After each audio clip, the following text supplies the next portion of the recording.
Baiklah pemirsa Metro TV Lampung juga pendengar Radio Sai 100 FM, kita lanjutkan talkshow kita yang mulai sedikit memanas. Kita lanjutkan ke Pak Syarif Mahya nih Pak. Beliau ini cukup kritis dalam kondisi pilkada biasa-biasa saja. Mungkin di era pandemi ini bisa lebih kritis lagi. Ya Pak Syarif, kita menginginkan pilkada berlangsung sukses di era pandemi, ya kan? Itu merupakan bentuk komitmen dan kesetiaan kita kepada demokrasi.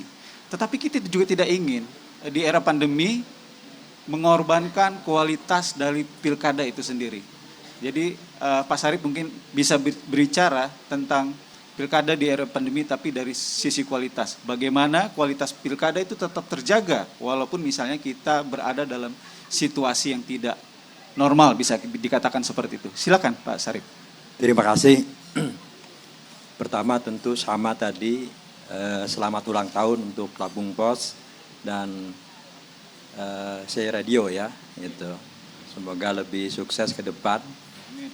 Saya mau mencoba menjawab pertanyaan tadi ya.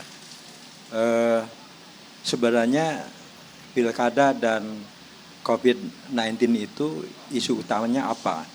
Tadi disampaikan oleh Ketua KPU ya, itu hanya sebatas menjaga protokol kesehatan. Kemudian Bawaslu juga seperti itu. Saya kira kalau isu utamanya seperti itu, substansinya tidak akan merubah apa-apa secara kualitas. Jadi pilkada di era COVID-19 itu isu utamanya bahwa protokol kesehatan itu penting, kita setuju. Tapi konteksnya sebenarnya yang kita harapkan itu adalah merubah pola interaksi politik antara calon kepala daerah dengan masyarakat.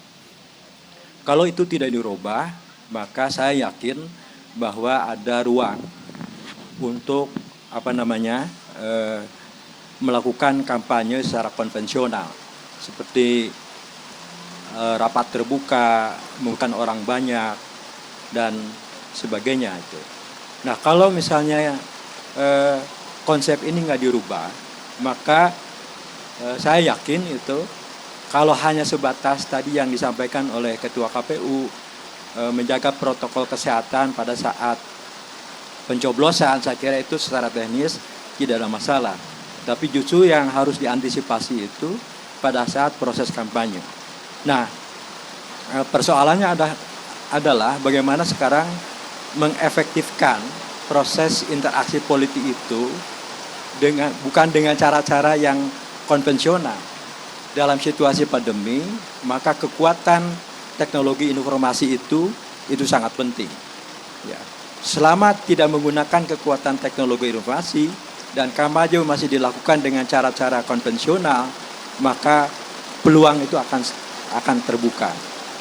Pemanfaatan teknologi informasi itu dalam era sekarang, apalagi ini di Bandar Lampung, itu sangat memungkinkan. Ya, dengan webinar kapasitas ribuan aja sekarang sangat memungkinkan.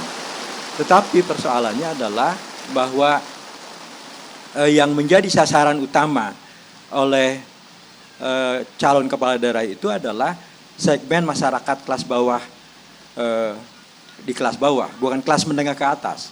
Ya, pasti yang menjadi sasaran empuk itu adalah kelompok sasaran masyarakat itu. Nah sekarang bagaimana KPU maupun Bawaslu itu punya konsep yang berkaitan merubah pola interaksi politik di level masyarakat bawah yang tidak dilakukan lagi dengan cara-cara konvensional itu. Dengan penggunaan teknologi informasi, maka peluang terjadinya praktek politik uang itu akan semakin kecil dan kemudian interaksi politik dengan masyarakat akan lebih menggunakan kekuatan politik akal sehat itu. Jadi bukan kekuatan dari pengaruh ya simbolik atau dengan kekuatan uang kemudian dia bisa mempengaruhi massa. Saya kira itu. Baik, artinya pesannya adalah kita memang harus disiplin dalam menjaga protokol kesehatan dalam berpilkada nanti. Kita juga harus tetap menjaga sportivitas, tapi tidak kalah penting adalah menjaga kualitas dari pilkada itu sendiri, kampanye itu sendiri, dan itu membutuhkan inovasi dan terobosan baru supaya tidak terjebak kepada rutinitas pilkada konvensional. Betul. Oke, ini pertanyaannya akan saya lempar kepada penyelenggara, tetapi karena ada 2 calon Pak di sini, kita akan coba tanyakan dulu kepada mereka. Kira-kira 2 calon dengan kondisi seperti ini, apakah mereka mungkin sudah punya solusi alternatif ya, bagaimana berkampanye tidak dengan cara-cara konvensional, tetapi inovatif dengan memanfaatkan platform digital atau teknologi seperti itu Pak ya. Baik, di sini ada Bang Hipni, ada Bang Yuko, sapaan akrabnya. Sebelum jawab serius, saya mau tanya sedikit ringan nih kepada Bang Hipni dan Bang Yuko. Andai kata ada pilihan, pilkada mau dilaksanakan kapan? Bang Hipni, Bang Yuko lebih memilih mana? Pilkada tahun ini atau nanti tahun depan? Kalau kita jauh lebih Udah nggak bisa milih lagi ya Bang ya. lebih percaya diri lagi berhadapan dengan COVID. Silakan Bang Hipni dulu. Ya, terima kasih. Assalamualaikum warahmatullahi wabarakatuh. Selamat siang, salam sejahtera untuk semua. Tapi pun, sekaligus selamat ulang tahun kepada Lampung Pos dan Radio SAI FM 100 FM. Semoga menjadi media kebanggaan Lampung Selatan. Mungkin kalau ditanya Mas Gapur, pilihan, maka tidak ada pilihan. Tidak ada pilihan. Apalagi alhamdulillah kita udah dapat perahu. Oke. Artinya lebih cepat, lebih baik. Baik, Bang Yuko dulu silakan. Kalau ada pilihan seperti itu akan memilih seperti apa? Assalamualaikum warahmatullahi wabarakatuh. Waalaikumsalam. Selamat siang dan salam sejahtera bagi kita semua. Tapi pun selamat juga kepada ulang tahun Lampung Pos dan Radio SAI 100 MM. Jadi kalau boleh saya ngomong secara hati nurani saya lebih baik mundur sedikit. Itu aja. Baik, tahan paparannya Bang Yusuf Kohar. Pemirsa Metro TV Lampung, kita akan kembali setelah jeda pariwara berikut. Jangan kemana-mana.